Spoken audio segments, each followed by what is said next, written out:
Hi everyone, welcome to this Google Digital Garage training session on how to find your career goals. Now, before we get stuck in, this session is very much an interactive session where, we will be giving you the opportunity to participate in activities and get hands-on with the content. If you haven't already done so, please have something ready just to take notes, okay? Can be digital, whatever you prefer, whether it's on your phone, whatever, or writing on a piece of paper with pencil, whatever suits you best. Okay. All right. My name is Benedict. I'm a trainer for Google's free skills training program, Google Digital Garage. Just a bit about myself. I'm an experienced digital specialist, coding specialist, my apologies, coding specialist, and digital skills trainer, as well as having a background in the creative industry and worked in the sector for over 20 years. I would also like to introduce our moderator, the amazing Mohammed. So Mohammed is also a Google Digital Garage coach and will be interacting with you and answering just about all of your questions via the instant chat to the right there, which you can see. Now, you can identify the moderator by his name, Mohammed, as well as a little blue spanner next to his name. Now, just before we start, I just want to call out a few things to help you today. Firstly, if you're having any trouble viewing the webinar at any stage, please do try refreshing your page. If you would like to join the instant chat, and please do, it's a great opportunity to interact with us, ask questions and everything. You do need to have a YouTube account, which you can very easily set up if you don't have one by clicking on the box on the right. Now, we will be pausing throughout the session, and Mohammed hopefully will pass on some of the questions to me so I can answer some of the different questions from the chat box. So please do feel free to fire away with your questions throughout. Now, just to let you know, we are running this Google Digital Garage virtual training as part of a broader offering of courses. If you'd like to check out our schedule of upcoming webinar training, please see the information of this in the description below, which links you through to our website. There's a lot of very exciting updates and everything, so don't miss out on that. So that's the housekeeping done. Let us now get started on finding your career goals. Okay, so we are now going to be covering three particular areas. All right. So first of all, discover what you really enjoy doing. What I like particularly about this talk as well, we start with what you enjoy doing. Okay. Then the next one, we're going to look at what you're actually really good at. And then the third one is what others value in you professionally. Okay. So those three areas, starting first of all, what you really enjoy doing, which is quite important. Now, firstly, the job market is constantly evolving. Industries and technologies are really advancing really rapidly. So creating new opportunities as well, while rendering some traditional job roles obsolete. Now, many people will not change jobs numerous times in their life, but also switching careers to the other side where there'll be people switching careers completely the whole time. So the concept of a career for life has become, increasingly rare. Now, people often transition between different industries, roles, fields, as interests, skills, and circumstances evolve. So people from the ages, just a little bit of the stats here, people from the ages of 18 to 24 change jobs an average of 5.7 times. Between 25 and 34 years old, they change jobs an average of 2.4 times. Now, with this in mind, having clear career goals allows you really to stay adaptable and proactive in navigating these changes. It really does help you stay ahead of the curve by developing the skills, knowledge necessary for the emerging job market, while still, staying true to your particular purpose. Now, by having career goals, you can actually adapt and navigate these transitions more smoothly. Your goals can actually act as a guiding light, helping you identify new directions and opportunities that align with your changing interests and values. And that's partly why we started with what you particularly enjoy. Secondly, having career goals really provides you with a sense of focus and purpose. While you have a clear vision of where you want to go, you can make informed decisions about the educational path, training programs, experiences that will best align with your particular goals. This focus really allows you to make international choices and investments in your career, making sure that you really are continuously growing and progressing in a direction that really makes sense to you and is aligning particularly with your aspirations. And then additionally, career goals actually really help you take control of your professional journey. This is the most important thing, that you are in charge of it. Rather than simply reacting to circumstances, having goals actually allows you to be proactive and take the initiative in shaping your career path. Because the most important person in this whole thing is, of course, you, to make sure that you're following these different areas. So you can identify the steps and milestones needed really to reach your desired outcomes, and really actively seeking out opportunities that align with your particular goals. Okay, so all right, I want you to think about what you particularly enjoy. So now, pencil in hand here, particularly. So think back to when you were most fulfilled by a job, whether it's a volunteering activity or a task.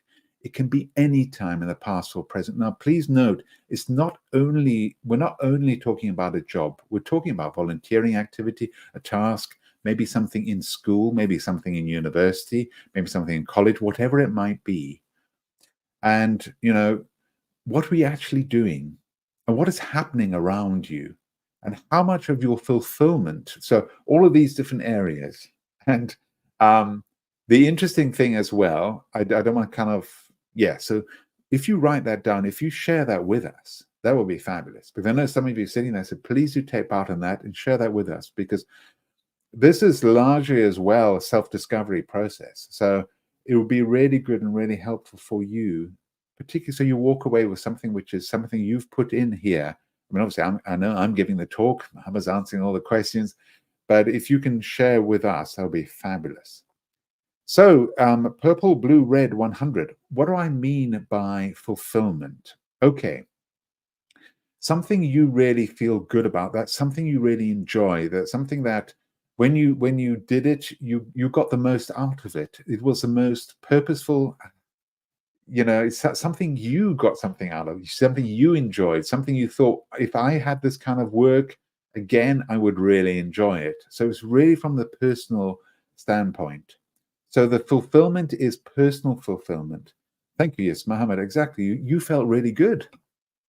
But it's got to be your personal side, not, I achieved, I achieved this, I achieved that, therefore I'm accepted by it's more your own viewpoint of what you enjoy, what you get something out of.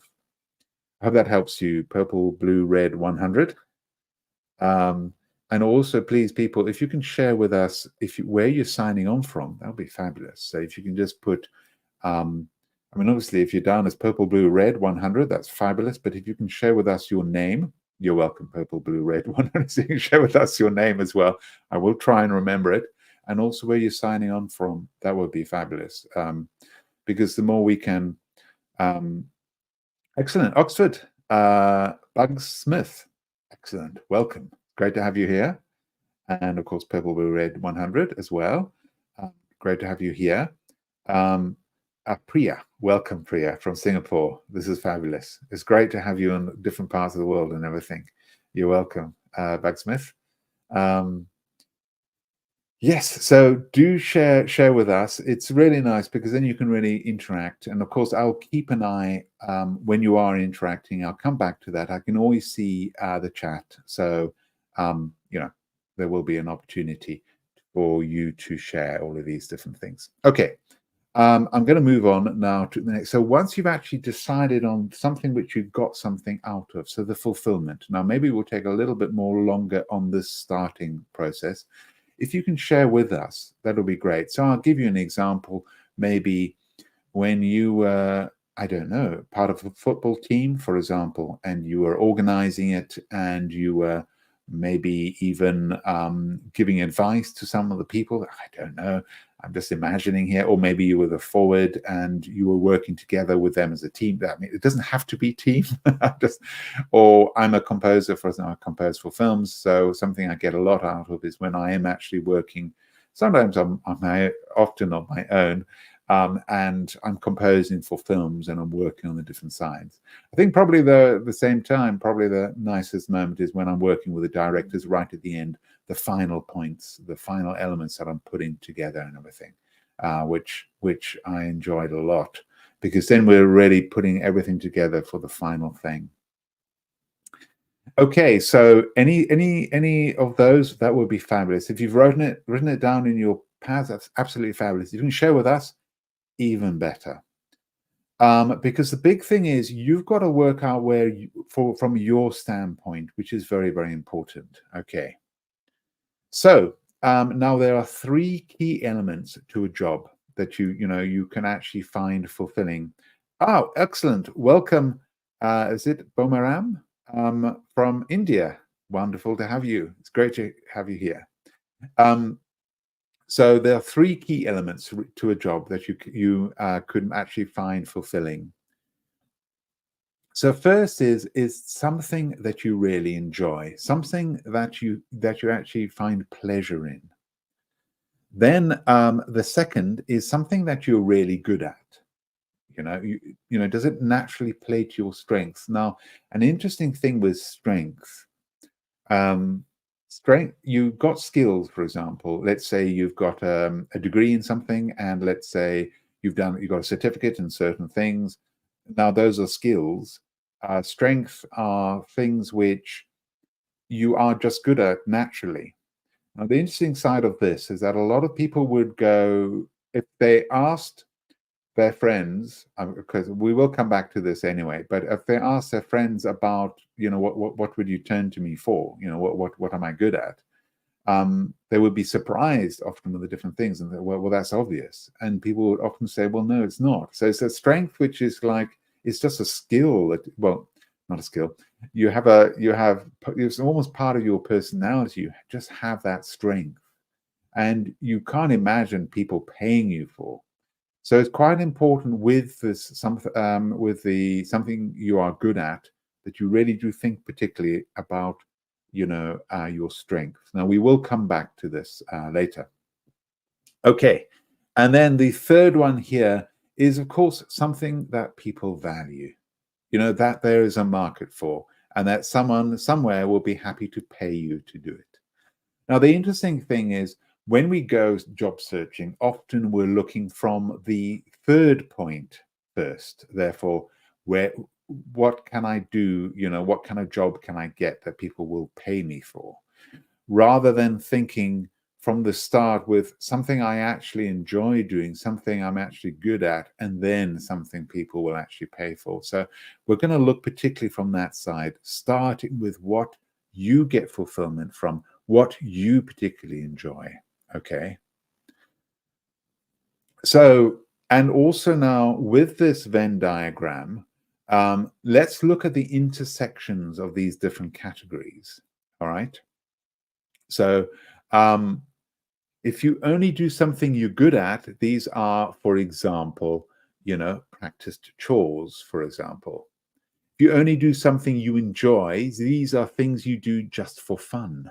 So, for example, okay, if you're only doing something for other people, this is probably not very good for you. Okay, because it's not ideal for you. Okay, you're doing it, they're paying for you, and all the rest, but it's not what you enjoy. Now, if you're doing something you're good at and you enjoy, this would actually be a skilled hobby. Often this is down as that sort of category. You love it so much, you take it on as a hobby, you do in your spare time.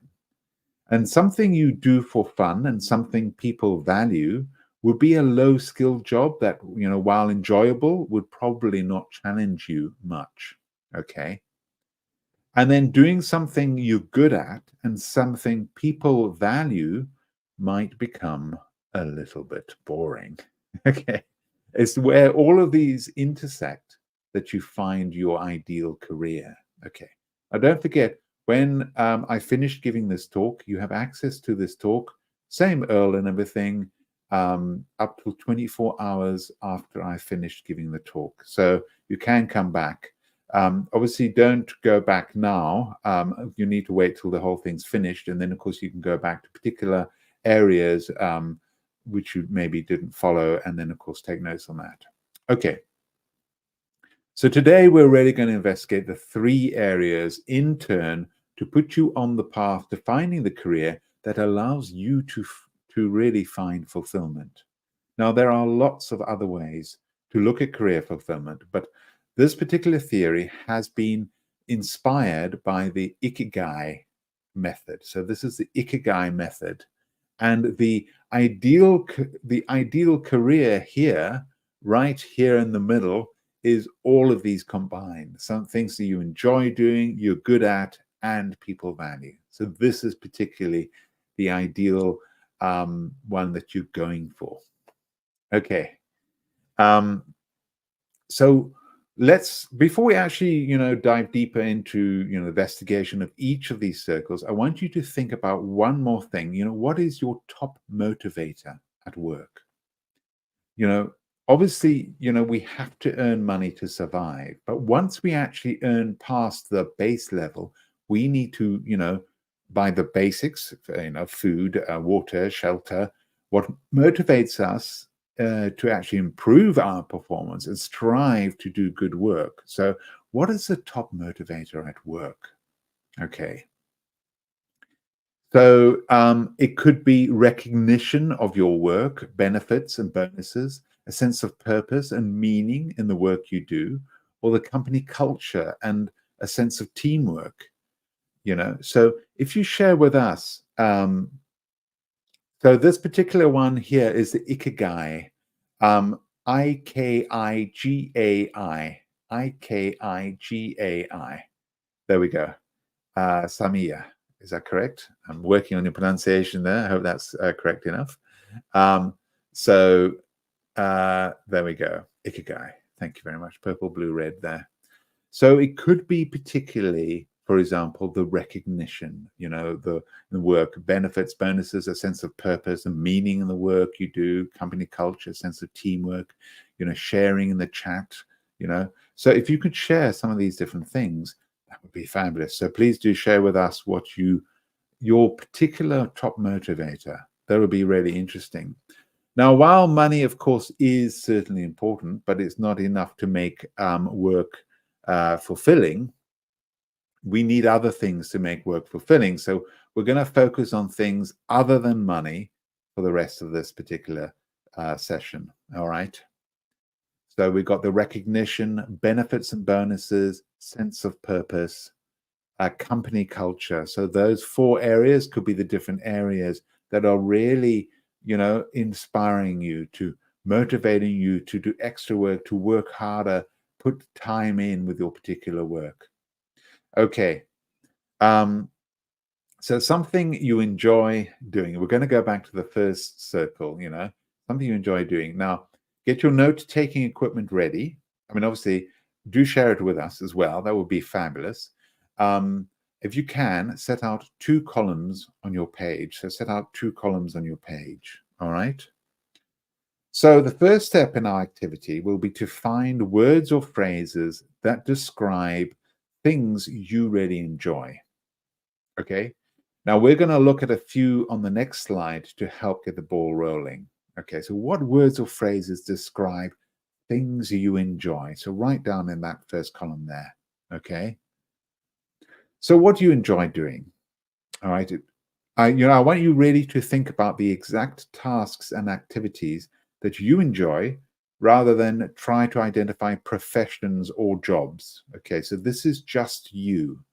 So rather than say, I enjoy being a teacher, you could say, I enjoy helping others. I enjoy assisting people to understand, or something like that. In your first column, write down these words or phrases. Okay. All right. So that could be, for example, helping others. Right. Now, I want you to actually write down a few more things that you enjoy doing. Once you've actually done with your list, I want you to select your top 3. So it could be, for example, having ideas. It could be secure and stable work, working independently, work-life balance, which is quite important, being an expert, organizing people.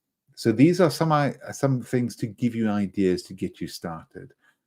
So helping others, having ideas, secure and stable work, working independently, work-life balance, being an expert, organizing people. So you're finding particular ones which relate to you, that you particularly enjoy. And then once you've done that, I want you to choose your top 3. So I want you to go through these, and if you can share them, it would be fabulous, because we're here to assist and help. There's no such thing as a stupid answer or stupid question. We are here to assist and help you. And the whole point is all of these things are kind of working out what works for you. And it's a whole process. This is the start. It doesn't mean that this is going to be the end. Obviously, the whole point is you take this away with you and play around with the different ideas. But at this stage, if you can share what you've identified as your top 3 things that you particularly enjoy, that would be fabulous. I mean, let me see now. The things I enjoy particularly, my top 3. There we go. Perfect. Thank you, Priya. Being an expert, feeling smart and competent, work-life balance. You like to chill a lot too. Excellent. So it's that balance, isn't it? Work-life balance. Excellent. And then Bomaran, helping others, having ideas, organizing people. Excellent. That's really good. And then Bug Smith, I mean, all of them are good. Sorry, I'm just saying, thank you for this feedback. Brainstorming or solving problems, or expert at what I do. Great stuff. And then feeling safe in work. Thank you very much, Bug Smith. So Rosa, number 1 is helping others. Number 2 is getting creative. Great stuff. And then number 3 is work-life balance. Thank you, Rosa. And Samia, I think problem solving, helping deliver outcomes, research. And then I see Mohammed, I see playing sports. Great stuff. Okay, thank you. So this, I think with these particular ones to kind of choose from, I think I would probably go, let me see now for myself. I think I do quite like working independently. I do like helping others, no matter what I'm doing at the end of the day. I do like to have that element. And then probably being an expert, I think. Probably those. That's what I choose for now. So this is to help you. Okay, so that's great. Thank you so much for your contribution. That's been absolutely fab. Now, let's move on. So now in this exercise, I want you to think about the exact tasks and activities. Now we actually want to, for trying to identify professions. So I want you to, we've gone through this particular one. So we've gone through select your top 3. Now, what phrases describe what you do now or have done previously? Okay, now, so this is the comparison. So whereas this one here, you were selecting your top 3 that you really enjoy, that you get something or feel fulfilled from, get something out of. This one here now, what phrases describe what you do now or have done previously? Now, the point here is, of course, what you're doing now, yes, but also what you've done previously. It doesn't have to be work. It could be where you were studying, if at that stage, whatever stage you're at, if you haven't had any work before, it could be the different environments that you, so what particular things, but it's more towards direction of what has been your kind of work. So let's go through this now.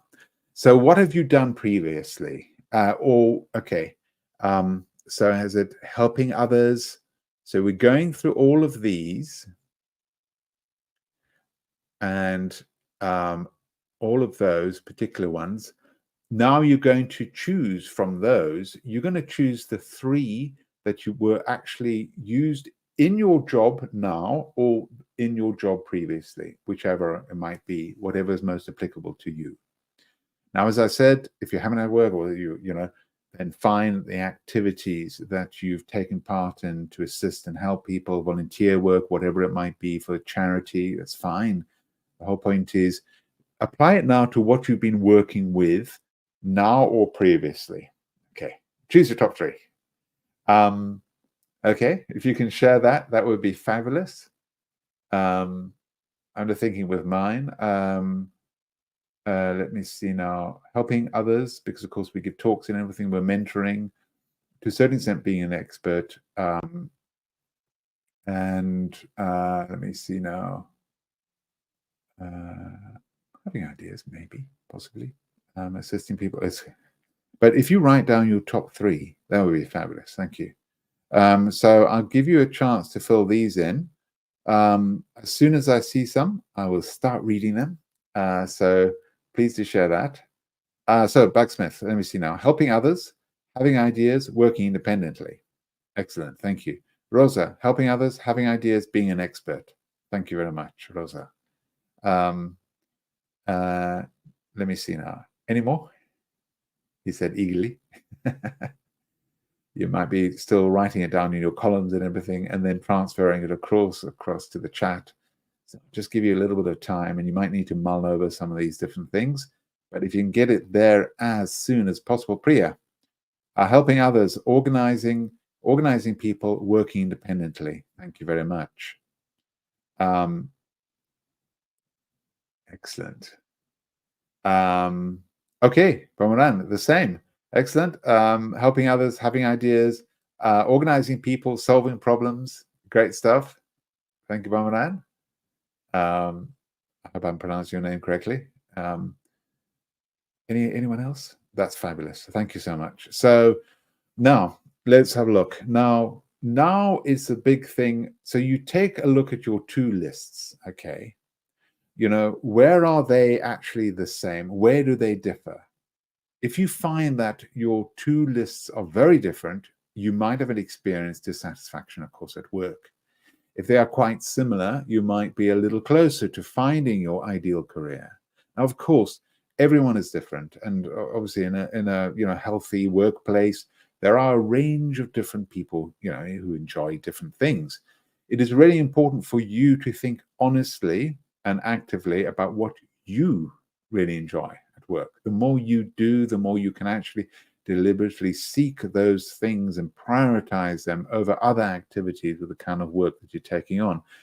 Now, if there are wide differences between the 2 lists, it's a great way to start focusing on the sort of job that you might be happier in, which is really, really important. Okay. It's all right, Ramaran, you don't need to call me so. You can call me Benedict. So, how do you want to work here? So establishing how you want your day-to-day work. And actually, sorry, let me just quickly have a look, because I'm going to go over yours, and if you can share with me how they differ, that would be fabulous, because you've got the columns there in front of you. If you can do that for me, I would appreciate that. I'm going to have a quick look whilst I'm here. So, Bamaran, I gather yours was the same. Thank you very much. Rosa, helping others, getting creative, work balance, and helping others, having ideas. Okay. Well, so getting creative, having ideas, being an expert. Okay, great. Thank you so much. That's fabulous. And now, all right. So let me just see now. Thank you very much. So if there's any ones which are particularly, if you share with us how they are different, that would be interesting, because this is the whole point. You're starting with yourself, then you're going on to what you're good at, then you're on to what people will pay you for. And if you can have a look, I mean, obviously you've got it there in front of you. If you can have a look yourselves, but whilst I'm waiting for you, I've got Priya. Let me see now. Being an expert, feeling smart and competent, work-life balance, helping others, organizing people, working independently. So maybe there's a little bit more towards the expert side there with you, Priya. So possibly yes, yours is so different, Priya. Yes, absolutely. It is interesting. So being an expert, feeling smart, competent, work-life balance. So yeah, and of course, as well, the work-life balance is so important. Absolutely. So, all right, fitting smart according to being an expert. So possibly yours is with more studies and more, I don't know. It's just with the helping or what you've got skills on already and making sure you're using them. I don't know. Rosa, with the helping others part, I feel like in my previous role, this was more obvious. Okay.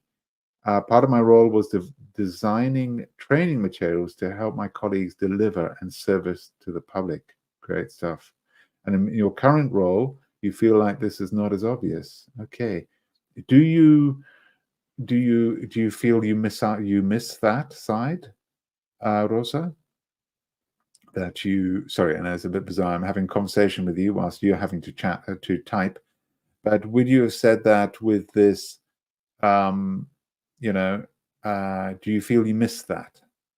You do, yeah. Okay, so possibly in that direction. Great stuff. Great stuff. I mean, sorry, great stuff in that you're discovering these things. Don't forget, there's also a mentoring. We have mentoring sessions. I'm afraid it's only in the UK, but you can book for sessions and you can speak to one of us. We can assist and help you, which is very helpful. Okay, Rosa. Yes. So purpose. So particular purpose. Make sure it's a purpose that works for you. That's the most important. So, all right. Okay. So make sure you're looking for those things which work for you. You're very welcome, Rosa. So, okay. So how do you want to work? Now, establishing how you want your day-to-day to look will actually help you narrow down industries and jobs. Now, if you want to work full-time, on-site, or remotely, professionals like medical workers, craftsmen, or education are professions that lend themselves towards this. However, many corporate or office-based jobs also work on site. So there's a difference here now with the full-time, part-time. If remote work is something you prefer, then of course digital-based jobs like graphic designers, operations managers, accountants, or really absolutely anything that doesn't require you to be on site and can be completed from a device anywhere in the world. Now, since 2020, remote work has become a normal way of life for many people, allowing greater work-life balance and less commuting. Now, some businesses prefer their staff to be on site, while others allow remote working. There are also hybrid options which allow staff to work remote some of the time. Now, it's interesting this because to a large extent with my work, I do work remotely. I'm a composer, but at the same time, I like to see the people. I like to work with the directors. There's a little bit of balance I need sometimes, and I used to teach for a bit of time. And of course, it was a full-time work, which is quite exhausting. But also there was the interaction, which was good. But at the same time, I wanted some time to be able to work on some of these things myself. So it's that balance, kind of the work-life balance and everything, which is important. Now, it's really important to establish if you have a preference, as this will really determine which types of jobs you can look for. And will filter out, some organizations when it comes to job searching. There's also the option of seeking employment or running your own business. Now, being employed often becomes with benefits like, medical insurance, retirement, while freelancing or running your own business allows you freedoms full-time, employment is unlikely to, okay? So consider the work-life balance. All right. So one more thing, to really consider when you actually deciding what you really enjoy doing is your balance, your work-life balance. Think about how you really want your day-to-day to look. Do you want to work in an office or from home? Or do you want to work at home and then sometimes in the office, with a hybrid option? So do you want, full-time employment along with the benefits and security that come with it? Or would you prefer the freedom that comes with freelancing? So assess how much time and energy you are willing to devote to your career without compromising your well-being and relationships. So set realistic expectations and establish boundaries to really maintain a healthy balance between your work and personal life. Now, if you understand this, you are better equipped to seek opportunities that really align with your values and, allow flexibility in terms of, the hours, the location. When you're actually doing the job search, for example, prioritize employers who value work-life balance and offer policies such as flexible scheduling, remote work options, and adequate, vacation time. You regularly reassess and adjust your goals, to ensure they really remain in harmony with your desired work-life balance, which is very important as well when you've got a family as well. And I speak from experience, really allow you to thrive both professionally and personally. Remember, a successful career is one that enhances your overall quality of life, not takes away from that. And the good thing is, this can actually change throughout your life as your focuses and priorities do. This is becoming more and more common nowadays. So if flexibility is priority to you, consider careers that lend themselves to freelancing. All right. Fabulous. We've covered a lot so far. So let me just see if there's any questions so far. I mean, I know I've been interacting with you a lot because, of course, I've got the chat here anyway. But let me just see from Mohammed if there's any further questions. I don't think there are. Okay, so let us now move on. But don't forget, this is opportunity, so don't miss out on this opportunity to ask any questions. We're here to assist and help you. Now, I know I've spent a long time on that first one, but I think we'll do okay still with time. So, something you are good at. All right. Let's go back to our first circle, So from the first circle, we go on to the second one here. So something you are actually good at. So for the first one, of course, being what you enjoy doing. Now we're moving on to the second one, something you are actually good at. So in order to really find a job or career, you're good at, by identifying your skills. Now, skills are generally categorized by soft skills and hard skills, okay? Now, soft skills, I saw some of you mention some of the skills that you have that you are required in your job or that you enjoy, but there are personal attributes, characteristics or traits that really make you good at doing something. Things like diligence, reliability, leadership, critical thinking, it's working with people and everything might fall under this category. More and more soft skills are becoming sought after by employers. Now, with skills needs changing all the time and new developments in tech, soft skills like flexibility, fast learning, agility are some of the most sought after skills. So hard skills are learned abilities that can be improved through practice, repetition, and education. Now, these could include graphic design, coding, budgeting, or baking bread, for example. So both hard and soft skills can be improved over time. As you look for a career or job, try identifying some key skills that are required for those roles and work on improving them and learning them. Now, just to sort of generalize them, I always think of soft skills is always interaction and interacting with people and everything. So hard skills are more the kind of certificate, and I've got this degree and I can do these skills that, I'm able to go from the beginning to the end with all these different projects that need to take part, but I'm not interacting with people so much, but doing the job there. So let's look at that process of learning now, okay? So let's go through a couple of the different things. Now, there's the Dunning-Kruger effect, okay? It can actually, the Dunning-Kruger effect was what has brought, there was a lot of research done into this. And it was the way we humans work with the different things and how these different things develop over time. So it's our individual perceptions of our strength are often not reflected in our actual abilities. So you might think that, as you get better at something, our feelings about how well we do it increase at the same rate, but no. So the Dunning-Kruger effect, it describes how humans are notoriously, I'm afraid, bad at knowing their own strengths and weaknesses. So Dunning-Kruger looked at how our perception of abilities changes as we gain more experience. So step one is when we are just starting out with something completely new, Now, at this point, we are no good, and we know it. Okay. As now, imagine now that you've actually learned a little bit more about something. In fact, let me just see now. Yes. So that's the beginning. Of course, there's a lot ahead of us, but of course, we know we're beginning. So it's kind of like, okay, let me get my teeth into this. And now you've learned a little more about something, just a little bit. All of a sudden, we think we're fantastic because we can do one chord change or on a guitar. Sorry, I do remember. I am a musician, but I play the cello, piano, percussion not all at the same time. But I remember I was learning the guitar, and I remember playing to my daughter as I was walking around, and I saw pictures of her, and I was like, oh dear, I was not particularly good at that point or ever the particular chord.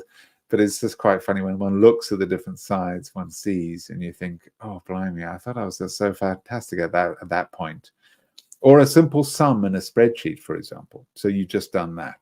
Now, in reality, we don't know enough yet to know much more there is to learn. We don't know all these different areas. Now, Dunning-Kruger effect explains that people who are in the lower percentile of ability, in other words, you are not very good, tend to overestimate their abilities. Is that like that? Wow, hey, I've just managed to do that first little thing.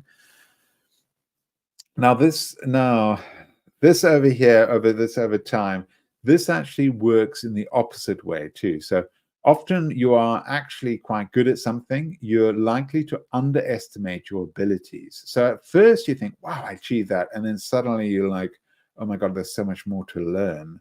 So we're not talking about false modesty here. People who are really pretty good at something tend to think it's no big deal, or that they aren't, all that good.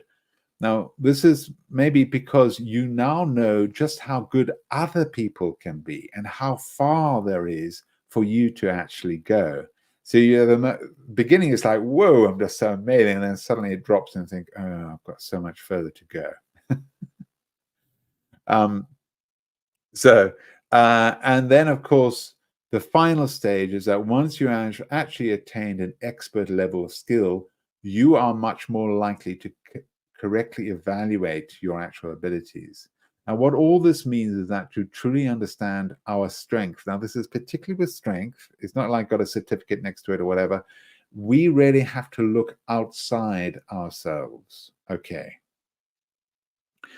So so let's really think about what words others would actually use to describe you, because we've got to remember we're not so good at assessing ourselves. Think about 3 people that you know really well. Now, if you were to ask them what they thought about you, what would they actually say? For instance, if you asked, your friend, you hope that person would say that always good at, I always ask for help when, for example, with job hunting or I'm trying to fix a problem or solve the different things or interact with this person because they're a bit problematic or whatever it might be. So there's the difference. So I always ask for this person for help with, or your name knows a lot about. So it could be that you know a lot about that particular area. Or it could be, I can always ask, then your name, to actually tackle this particular problem, work out these different things. Now, ideally, at the moment, of course, you're thinking about what they would say. Now, obviously, you can write these down, and please do. But it'll be really interesting when you actually speak to that person. I mean, obviously, this person could be your mother, your father, your brother, your sister, your colleague, your friend, whoever it might be. It's just really interesting when you do ask these questions. What words would you actually describe me about? And then you can start to compare them as well. But it's a really interesting way of getting started. And the thing is, like I said, when we actually say we've got a strength, we're not aware of that strength because it's people are not going to pay me for that. It's just second nature. You don't think about it, but that's the whole point. It is part of your second nature, and others don't have that as part of their second nature. So it's really helpful once you actually work out your strength from your friends, colleagues, and members of the family and everything.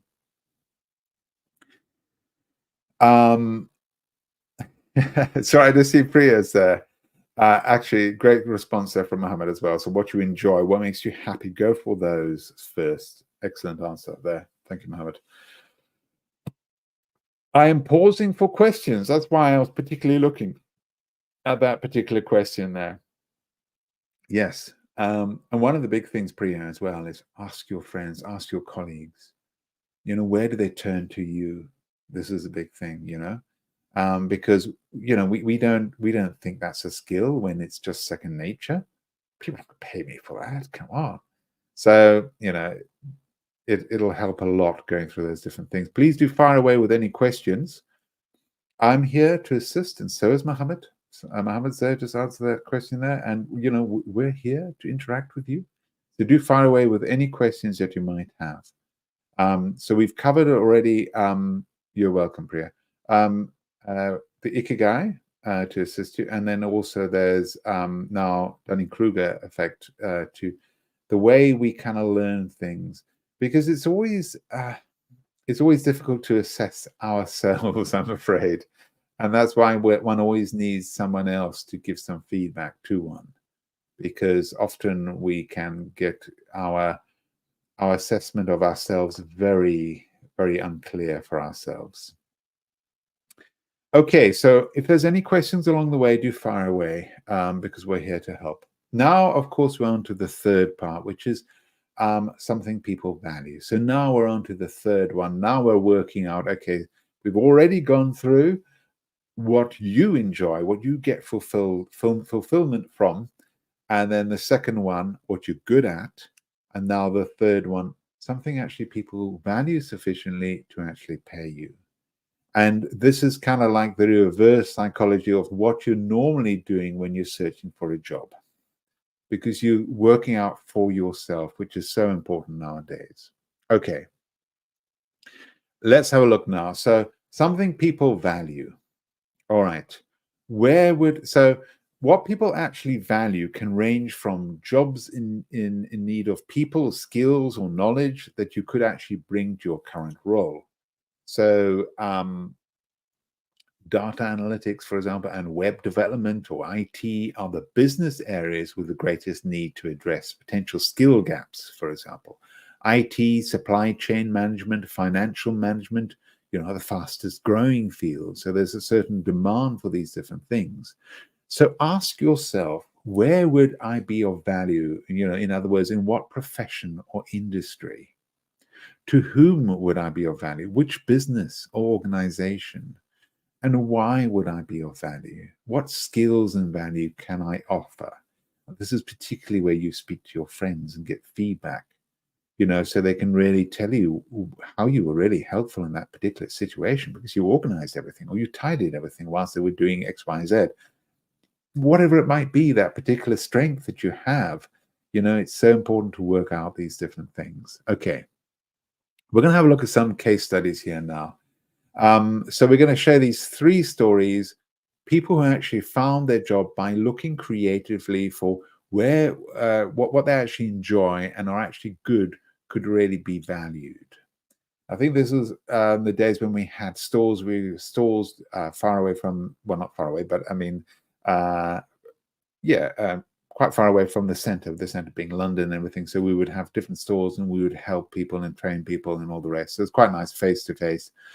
Now we do have face-to-face. We travel to different parts of the UK and everything, and we would give talks in there. And of course, the interaction, which is great.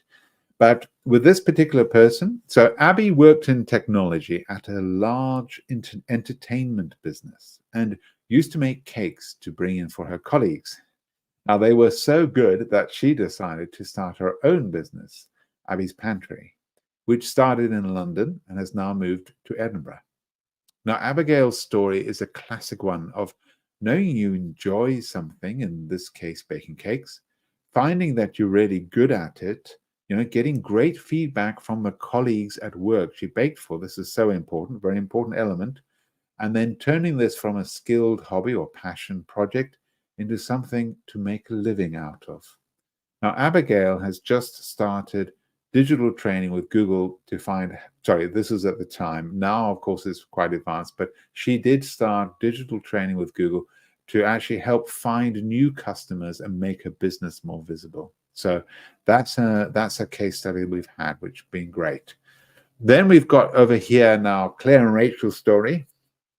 Actually shows how thinking way beyond what you currently do can actually be the key to finding your ideal job. So Claire was a barrister and Rachel was a sonographer. Now, sonography, you might wonder, what is that? So, this is someone who actually does diagnostic imaging like ultrasound scans. Now, after actually going on a starting your own business course, because certainly we had starting your own business course, we also had coding course, and that's where I gave the feedback and gave the courses. Unfortunately, those were over 5 weeks. We don't do that online so much now. But she did the starting your own business course. They actually set up How Do I Do directly to help people of all sexual orientations to find wedding suppliers and wedding planners, and they became really successful from that. So there you're going from really different kind of jobs as well, which is interesting. Then we've got Shakil's story. Now, for Shakil, being made redundant by his employer was a major turning point in his career rather than a setback, because it actually gave him the opportunity to take what he was good at, working in human resources, and dial up what he really enjoyed, working independently and directly with influential people using the hashtag catch up over coffee, like one word, catch up over coffee. He made a big effort to improve his online profile and expand his network. He went from 200 to 1,500 LinkedIn connections, and from appearing in 2 Google search entries to appearing across 2 to 3 pages. Now, the Digital Garage actually helped Shakil with his business name, originally called 4.8, cost-effective ways of managing his website, and advice on how he could grow his client base. So that's another case study. So, all right, who would value what I'm good at and what I really enjoy? All right, so bringing all these different ones together, from going back from, so who would value I'm good at, which was the second, and enjoy, which was the first. So now, the last step is actually deciding what kind of workplace you would really like to be in, to look at, work in your particular industry. So some examples of industries are, for example, technology. Now, the tech industry revolves around, developing and implementing technological solutions and innovations. It includes software development, hardware manufacturing, telecommunications, e-commerce, many more. Now, skills required in the tech industry can actually include software development, cybersecurity. AI is being developed a lot as well as at present. Cloud computing, user experience, or project management, just to give you some examples here. All right, so then there's healthcare industry. Now, healthcare encompasses a broad range of services, as you know. It includes hospitals, clinics, pharmaceuticals, medical research. Skills required can, vary based on roles, but may include medical knowledge, patient care, clinical skills, research abilities, communication, empathy, very important as well. And then we've got manufacturing industry. Now, manufacturing involves the production, of course, as you know, of goods such as automobiles, electronics, consumer products, for example, skills in operations management, quality control, supply chain management, problem solving, technical expertise on specific manufacturing processes are really very important. Financial services industry. Now, this industry, of course, as you know, involves banking, investment firms, insurance companies, accounting firms. Skills required can range from financial analysis, risk management, accounting, regulatory compliance, customer service, data analysis, financial planning. And then, of course, we've got hospitality and tourism industry. Now, this industry, of course, covers hotels, travel agencies, restaurants, tourism-related services. Now, skills such as customer service, communication, teamwork, organization as well. There's certainly attention to detail, cultural awareness, language proficiency is a great thing to help as well, are very important. Okay, and then of course there's the creative arts and media industry, fields like film, of course, which I'm in, television, advertising, design, publishing, copywriting, marketing, communication, storytelling, many different areas. Education, of course, schools, colleges, universities, training centers, skills, of course, the role of teaching and everything, curriculum development, building the courses, classroom management, research, communication. Environmental, of course, we've got particular things like renewable energy, which is very important at present, wildlife and habitat conservation. Skills will include engineering, project management, environmental knowledge, research, sustainability, etc. Okay, retail industry. With this one, of course, covers a wide range of businesses, including supermarkets, fashion stores, e-commerce platforms. Now, skills could include, for example, sales, customer services, inventory management, merchandising, marketing, communication, teamwork. So these are just a few of the many industries you can explore. Now, obviously, you can see there are many skills apply across many different industries, which is an important point. So if you have a broad qualification like graphic design, identifying which industry you'd like to contribute to can help you narrow down your focus. Now, where you end up working might ultimately come down to what jobs are available at the time of application. But having a clear idea of what you want to work with, how you want to work, and where you can help you be intentional. You can really help you be intentional about what you're actually going to apply for and set goals that are true for what you want. Okay. So make a list of organizations that match your criteria and set up job alerts for these particular places. So what type of business would value? So next you can actually start to think about where you want to work. What type of organizations appeal to you? Many different types of organizations. Some choices are, small businesses, startups. Startups are really newly established businesses. Then another option is, of course, corporate or big business environments. I'm looking at the time as well. More structured and work towards maximizing profits and revenue. Charities and non-profit are another standout, work environment. But a mission to serve the community or address to a specific social or environmental issue. Now, these organizations, of course, rely on donations, grants, fund their different activities. Okay, then, of course, there's government agencies, involves employment or in different sectors such as healthcare, education, transportation, law enforcement, and many others. Okay, just to give you a rough idea. So taking your career plan forwards. Okay, so you've got all these different things. Now it's actually taking it further. So, of course, there's different places you can be looking at. So you can be going to Google Jobs, for example.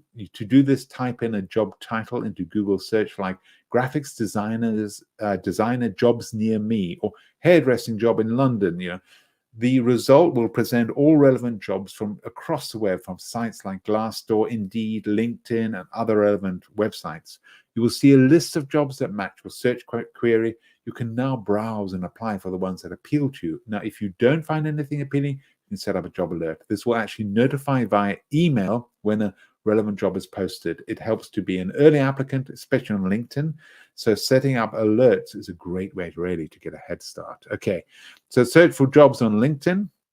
Of course, it's a great online, you've got the online resume and you've got people's reviews, and you can click on those reviews and see who's put them there. So it's really important for social media for finding new recruits.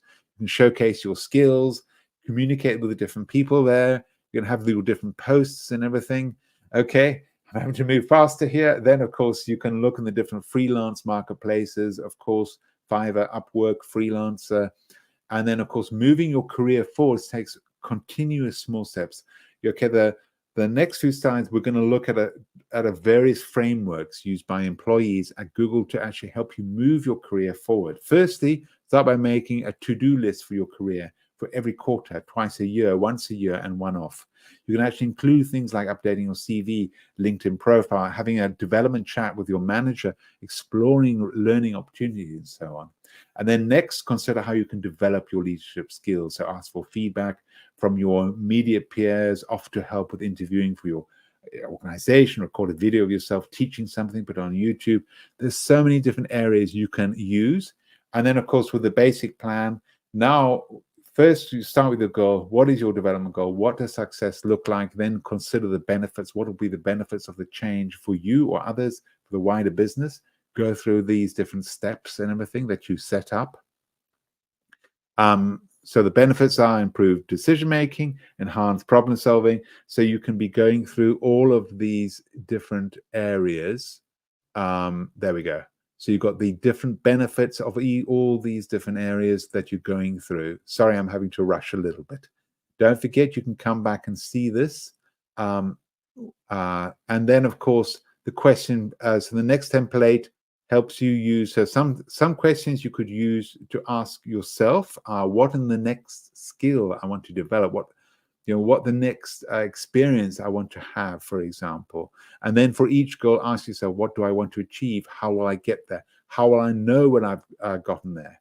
Okay, and so let's run through the example, skills development. So I want to become a mentor to new starters in my business.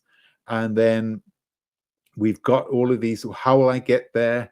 And then how will I know when I have got there? The success element is very, very important. And when will be actually complete your due date? It's taking it a little bit to the direction of SMART goals, particularly specific, measurable, attainable, relevant, and timely.